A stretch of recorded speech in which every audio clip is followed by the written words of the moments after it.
Hello friends, welcome to Gyan for media and I am Kritika. Friends, हमारी series interactive session with experts में आज हमारे साथ हैं डॉक्टर रुचिता सुजॉय चौधरी। ये वीडियो हमारी पिछले वीडियो की सीक्वेंस में है। पिछले वीडियो में मैम ने बात करी थी रेडियो के बारे में। She told you a brief history about radio and how to write for radio, how to report for radio.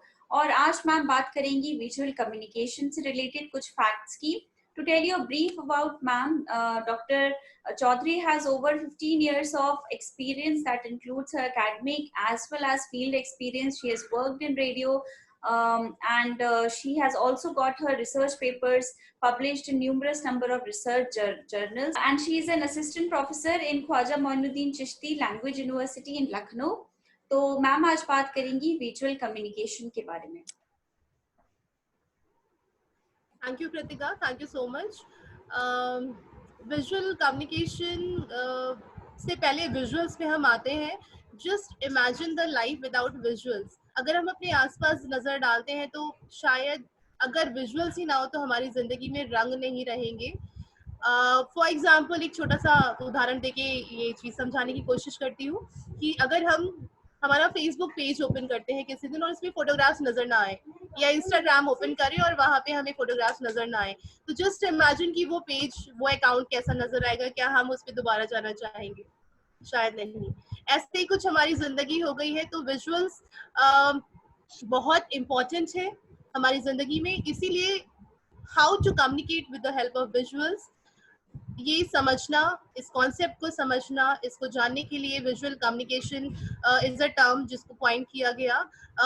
तो बेसिकली अगर मैं डेफिनेशन की बात करूं तो when we communicate with the help of, when we try to communicate with the help of sight is called visual communication. जब हम जो हम दृश्य देखते हैं उनके माध्यम से कम्युनिकेट करने की कोशिश करते हैं, that is the visual communication. Visual communication के बहुत सारे उदाहरण मैंने तो अभी सिर्फ फेसबुक और इंस्टाग्राम का उदाहरण दिया था. अगर हम सपोज मॉल में भी जाते हैं या हम सड़क पे भी निकल रहे हैं और अगर होर्डिंग्स वगैरह ना लगी हो या हमें कलर्स नहीं नजर आते, colours yes they are the example of visual communication. अगर कहीं लाइन है, there slanting lines, leading lines, curves है, still they are communicating, they are the visuals. तो विजुअल्स के बिना शायद हम अपनी जिंदगी की, अगर मैं ये लाइन बोलती हूँ, कल्पना भी नहीं कर सकती तो अतिशयोक्ति नहीं हो जाएगी. Because everywhere there are visuals. Visuals हमारे घर में है, विजुअल्स हमारे ऑफिस में है. आज जिस प्लेटफॉर्म पे हम बहुत ज्यादा रिलाई कर रहे हैं, वर्चुअल दुनिया जिसे हम कहते हैं, वो पूरी की पूरी विजुअल्स पे ही टिकी हुई है. ब्रांड्स जितने हैं, मार्केटिंग स्ट्रैटेजीज जितनी है, वो सब कहीं ना कहीं they are taking help of visual communication. तो विजुअल कम्युनिकेशन का रोल और इम्पोर्टेंस हम सबकी लाइफ में बहुत ज्यादा बढ़ चुका है और तेजी से बढ़ भी रहा है. डेफिनेशन की अगर बात करूं, जैसा मैंने कहा था, the communication which is done through visual communication.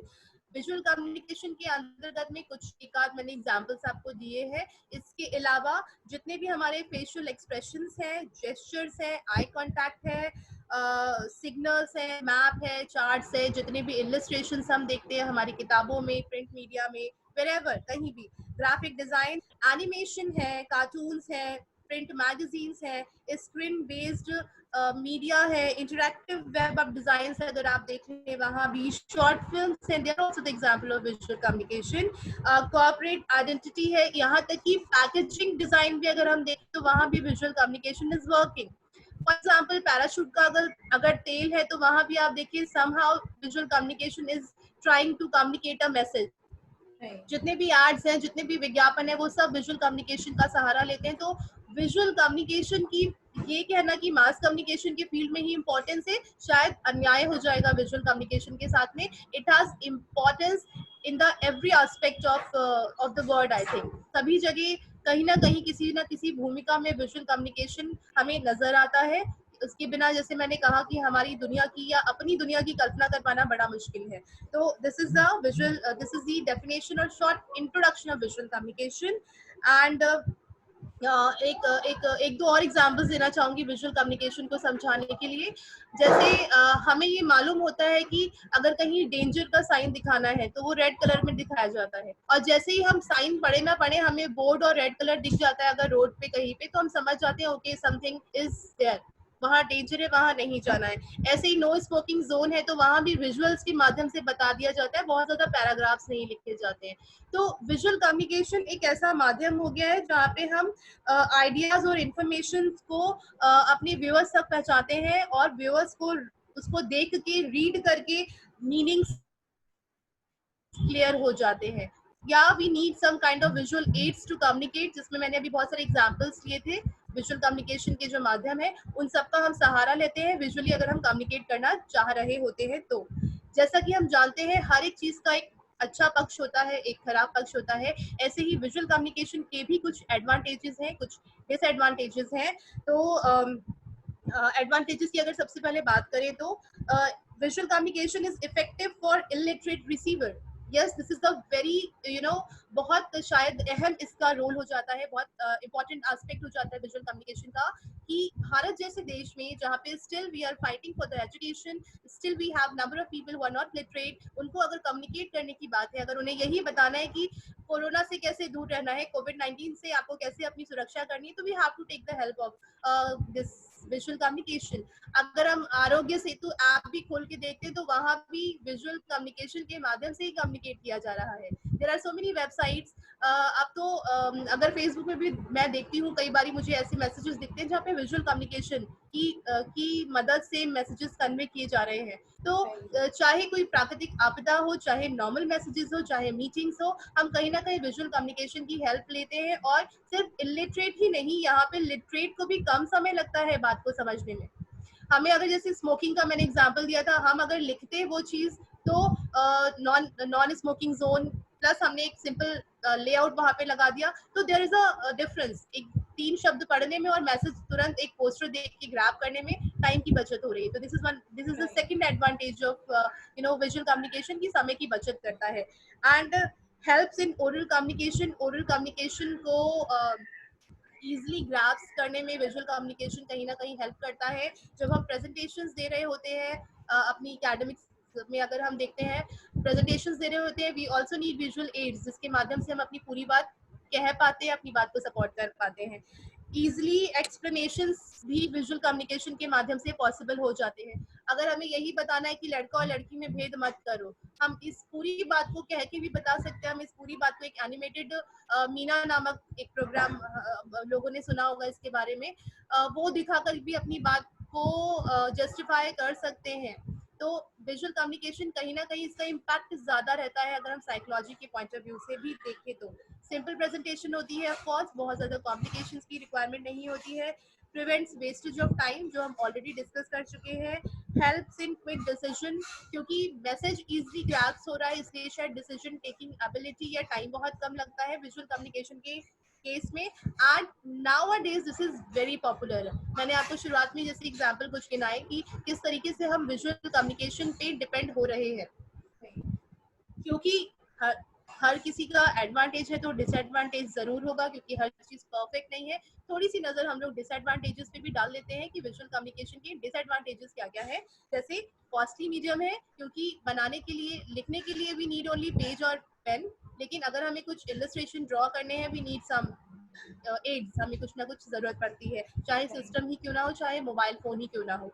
And complex presentations होती है, हर किसी के बस की बात नहीं होती कि वो जाकर के पीपीटी बना ले, एनिमेशन बना ले। एंड इनकम्प्लीट मेथड है। इनकम्प्लीट मेथड इसलिए बिकॉज इट नीड्स, अगर हम प्रेजेंटेशन ही दे रहे हैं, हम विजुअल्स ही दिखा रहे हैं, तो हमें उसको समझाने के लिए कुछ ना कुछ बोलना पड़ता है इन सपोर्ट ऑफ दैट मैसेज, तभी वो सामने वाले ऑडियंस तक मैसेज हम कन्वे कर पाते हैं। तो it's incomplete method, we need something in support. And difficult to understand, sometimes it become difficult to understand, क्योंकि अगर मान लो पोस्टर है और उसमें हम बहुत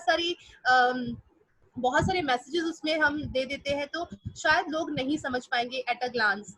समझाने के लिए या तो टाइम वेस्ट होगा उसको समझने के लिए, तो इसलिए it's a complex process, also difficult to sometimes understand. And less, sometimes it is less influential. जैसे मैंने कहा कि अगर एनिमेशन के माध्यम से हमें ये बताना है कि लड़का और लड़की में भेद ना करो, सिर्फ हम पोस्टर्स के माध्यम से ये बात पहुंचाएंगे तो उतना स्ट्राइक नहीं करेगा जितना हमें फिर ओरल कम्युनिकेशन का हेल्प लेना पड़ेगा। तो कहीं ना कहीं इट नीड्स सपोर्ट। जितने भी ये डिसएडवांटेजेस है वो सपोर्ट की ही बात कर रहे हैं। तो these are the disadvantages of visual communication.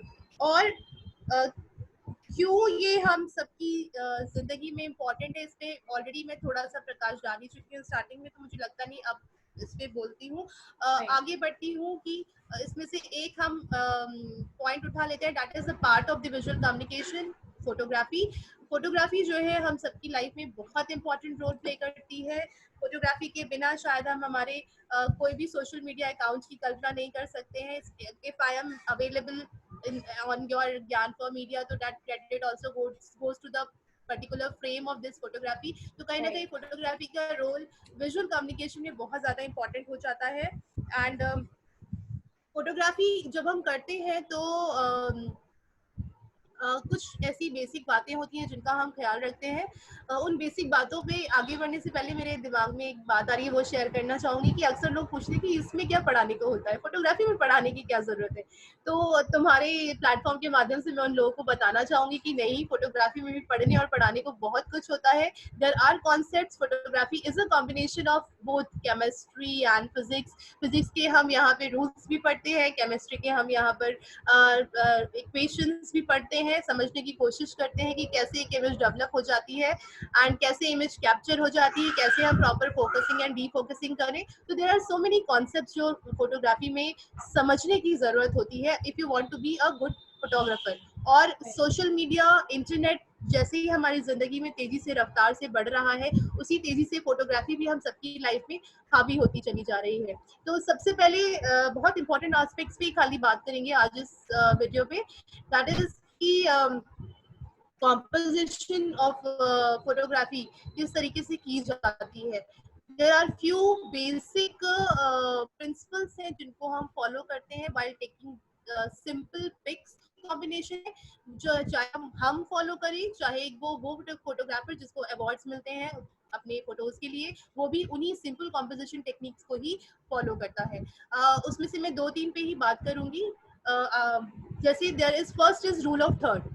Rule of third is the most important composition technique in the world of photography, क्योंकि रूल ऑफ थर्ड बेसिकली जो है वो हमें ये बताता है कि where to place a particular subject. क्योंकि वी नो जब हम फोटोग्राफी करते हैं what we need is a subject, a background and a foreground. ये 3 बेसिक चीजें हैं जो हमें किसी भी फोटोग्राफ को क्लिक करने के लिए जरूरी होती है, डिसाइड करना हमें जरूरी हो जाता है। तो व्हेन वी डिसाइडेड कि हमें ये पता चल गया हमें किसकी फोटो लेनी है, बैकग्राउंड में क्या रखना है, फोरग्राउंड रखना है कि नहीं रखना है, उसके बाद हम ये डिसाइड करते हैं that how to place the subject. और how to place the subject, ये जो लाइन है इसी पे ही जो rest of the composition techniques है वो डिपेंड करते हैं। जैसे रूल ऑफ थर्ड जो मैं कह रही हूँ कि बहुत इंपॉर्टेंट हो जाता है, अगर हम उसकी बात करें तो रूल ऑफ थर्ड में हम हॉरिजेंटल 2 लाइंस ड्रॉ करते हैं, वर्टिकल 2 लाइंस ड्रॉ करते हैं, और फिर जो वो पॉइंट ऑफ इंटरेक्शंस बनते हैं उन 4 पॉइंट ऑफ इंटरेक्शंस पे कोशिश करते हैं अपने सब्जेक्ट्स को किसी भी एक पे हम जब प्लेस करते हैं। इस पूरे कॉन्सेप्ट को रूल ऑफ थर्ड के नाम से जाना जाता है। ये इसलिए बिकॉज कहीं ना कहीं साइकोलॉजी इसके पीछे काम करती है कि हमारी आईज हमारी साइट को ड्रैग करने में हेल्प करता है। यही कॉन्सेप्ट आप अगर देखेंगे बहुत ध्यान से तो हमें एडवर्टाइजिंग, आई मीन एनिमेशन, जहां जहां विजुअल्स इन्वॉल्व हैं in all the forms of art, हम हर जगह इसको पाएंगे, चाहे वो सिंपल पेंटिंग ही क्यों ना हो, वहां पर भी रूल ऑफ थर्ड हावी रहता है। हम बचपन से जो पेंटिंग करते चले आते हैं वहां भी कहीं ना कहीं हम ये कॉम्पोजिशन टेक्निक्स जाने अनजाने फॉलो करते चले आए हैं। तो this is the rule of third. ऐसे ही लाइन ऑफ ओरिजिन होता है एंड उसके अलावा सिमेट्री का हम ध्यान रखते हैं, सेंटर्ड सब्जेक्ट पोजीशन पे भी ध्यान दिया जाता है, बात की जाती है। There are so many techniques. उससे पहले और ज्यादा डिस्कस करने से पहले 2-3 छोटी छोटी बातें हैं जो बहुत अहम होती हैं जब हम फोटोग्राफी के बारे में बात करते हैं। The first thing is that कि शटर स्पीड जो कंट्रोल करता है हमारे फोटोग्राफ्स को, हमारे फोटो को जो कंट्रोल करता है, that is the shutter speed कितना है उसका, आईएसओ कितना है, एंड उसके अलावा अपर्चर कितना रखा गया था, कौन सा लेंस यूज किया गया था, जो रिलीज बटन है वो कब रिलीज किया गया था। ये सारी बातें डिसाइड करती है कि हमारा फोटो अच्छा होगा कि हमारा फोटो खराब जाएगा। तो एंड आई इन थिंक सब को मैम डिसाइड करने के लिए शटर स्पीड की शटर नॉलेज बहुत जरूरी स्पीड होती है कि और शटर स्पीड क्या होता है। फर्स्ट क्वेश्चन यही है, राइट, जो आप बता अपर्चर। रही हैं अपर्चर, शटर स्पीड, इन सब से रिलेटेड क्वेश्चंस हमारे पेपर में आ भी चुके हैं पहले, तो आई थिंक ये बहुत ही इम्पोर्टेंट आपने बताए की points related to photography. Okay, ये यूजीसी के पॉइंट ऑफ व्यू से भी इम्पोर्टेंट है, and if you want to be a photographer, अगर फोटोग्राफी का जरा सा भी शौक है, वहाँ भी ये पॉइंट्स बहुत इंपॉर्टेंट हो जाते हैं. अगर हमको इसकी नॉलेज है कि शटर स्पीड क्या होता है, अगर बहुत आसान शब्दों में बताऊँ तो shutter speed is almost like the shutter of a shop. जैसे ही शटर शॉप का ओपन होता है या डाउन होता है, ठीक वैसे ही हमारे कैमरे का शटर भी काम करता है कि कितनी लाइट, क्वांटिटी ऑफ लाइट एक टाइम पे, एक टाइम स्पैन में अंदर इन करेगी, एंटर करेगी, कितना हमें रोकना है, that is decided by the shutter speed, that is decided by the shutter of the camera. ऐसे ही सेकंड इंपॉर्टेंट इज हो जाता है हमारा अपर्चर, जो ठीक लेंस के पीछे होता है कैमरे में. अपर्चर भी डिसाइड करता है कि कितना कितना बंडल ऑफ लाइट, कितना क्वांटम ऑफ लाइट एंटर करेगा कैमरे के अंदर. चाहे हमारा वो केमिकल हम रील रोल कैमराज यूज कर रहे हैं, चाहे हम master I mean smart card use कर रहे हैं, सेंसर्स यूज कर रहे हैं पिक्चर इमेज को क्लिक करने के लिए, तो ये सारी चीजें अपर्चर और शटर के द्वारा डिसाइड किया जाता है कि लाइट कितनी आएगी. क्योंकि बगैर लाइट की फोटोग्राफी इज नॉट पॉसिबल. हम नाइट फोटोग्राफी की भी बात करते हैं तो नाइट फोटोग्राफी में भी हम कहीं ना कहीं कैप्चर लाइट को ही कर रहे होते हैं. तो light is the most important thing while we are deciding to click a picture. तो इस तरीके से पूरी जो एक पिक्चर लेने की कहानी है वो डिपेंड करती है हमारे लाइट के ऊपर. लाइट कितनी अवेलेबल है, ये सारी चीजें हम कंट्रोल कर सकते हैं. There is a knob in our camera जहाँ से हम ये कंट्रोलिंग करते हैं, चाहे हम मैनुअली फोटो लें क्योंकि डीएसएलआर मार्केट में अवेलेबल है, चाहे हम ऑटो मोड पे जाएं. तो ये सारी चीजें डिसाइड करती है कि किस तरीके से हम हमारी पिक्चर को अच्छे से क्लिक कर सकते हैं. और आज की डेट में क्योंकि डिजिटलाइजेशन है तो कई बारी पिक्चर की जगह इमेज वर्ड यूज किया जा रहा है. मार्केट में लोग इसको अब इमेज वर्ड यूज करते हैं कि इमेज कैसी आएगी, आपकी इमेज कैसे लेनी है. तो ये नया टर्म निकल के आया है. एंड ऑफ कोर्स क्योंकि मोबाइल फोन्स इतने हाई एंड हो गए हैं, इतने हाई डेफिनेशन मार्केट में अवेलेबल है कि अब मोबाइलोग्राफी की भी बात होने लग गई है. एग्जाम में ये भी क्वेश्चंस आते हैं, हम लोग खुद अपने स्टूडेंट से पूछते हैं कि मोबाइलोग्राफी के स्टेप्स क्या है, या how to control, what is the importance of mobilography. तो कहीं ना कहीं मोबाइल की दखल अंदाजी फोटोग्राफी में होने लगी है, पहली चीज. दूसरी ये चीज कि कहीं ना कहीं मोबाइल फोन्स ने फोटोग्राफी को और ज्यादा इन्हांस कर दिया है शायद, या और ज्यादा बढ़ावा दे दिया है कि अब हर कोई फोटोग्राफी कर रहा है, हर कोई फोटोग्राफी की तरफ झुक रहा है या इंटरेस्ट अपना शो कर रहा है. तो हम बात कर रहे थे shutter speed. What are the basic important things of the photography, that is the shutter speed, जिसको थोड़ा सा मैंने बताने की कोशिश की. अपर्चर को भी 2-3 लाइन में समझाने की कोशिश की. आईएसओ जो कि अगेन इंपॉर्टेंट हो जाता है. आईएसओ उसे कहते हैं जो जैसे इस वक्त मैं अभी एक रूम में बैठी हुई हूँ और यहाँ पे लाइट अवेलेबिलिटी कंपैरेटिवली कम है, और बाहर निकल जाऊंगी अपने घर के तो वहाँ ज्यादा हो जाएगी. तो जब हम इस अपने सेंसर्स की लाइट सेंसिटिविटी को इंक्रीज करते हैं अपने कैमरे में, this is controlled by the ISO. अगर मुझे रूम में ज्यादा लाइट चाहिए तो मैं अपने कैमरे का आईएसओ इंक्रीज कर दूंगी, then I will get sufficient light amount. और वही चीज मैं अगर बाहर क्लिक कर रही हूँ तो मैं उस सेंसर्स की लाइट सेंसिटिविटी कैपेसिटी को कम कर दूंगी, that is again I will control through the ISO. तो इसलिए ये जो 3 अहम चीजें हैं ये बहुत इंपॉर्टेंट हो जाता है, इनकी नॉलेज होना बहुत जरूरी हो जाता है. क्योंकि हम स्पोर्ट्स फोटोग्राफी भी करते हैं, हम नेचर फोटोग्राफी भी करते हैं, हम किड्स फोटोग्राफी भी करते हैं, हम वेडिंग फोटोग्राफी भी करते हैं. There are so many different types of photography, various types of photography available है, जिसके अकॉर्डिंग हम इन्हीं 3 चीजों में सेटिंग करके, चेंजेस करके एक अच्छे फोटोग्राफ्स ला पाते हैं, जो कई बारी फोटोग्राफर को अवार्ड दिलाते हैं. Okay, thank you very much ma'am. आपने काफी कुछ बता दिया हमें फोटोग्राफी से रिलेटेड, विजुअल कम्युनिकेशन से related, some terminologies that are often asked by in the UGC NET exam. So thank you very much ma'am. और मैं फिर से एक बार अपने सब्सक्राइबर्स और मेरे जो व्यूअर्स हैं इस समय वीडियो देख रहे हैं उनसे कहूंगी कि अगर आप कोई टॉपिक चाहते हैं कि हम उसे पढ़ाएं आपके लिए और हम किसी एक्सपर्ट को बुलाकर पढ़ाएं, तो प्लीज कमेंट सेक्शन में उसे मेंशन करिएगा. और अगर आपने अभी तक मेरा चैनल सब्सक्राइब नहीं किया है तो please subscribe the channel, like the video and share it among your friends and community. of mass communication so that more and more people can be benefited from this channel. And don't forget to press the bell icon which is given on the right hand side of your screen to never miss an update from Gyan for Media. Also, you can follow us on Facebook at Gyan for Media.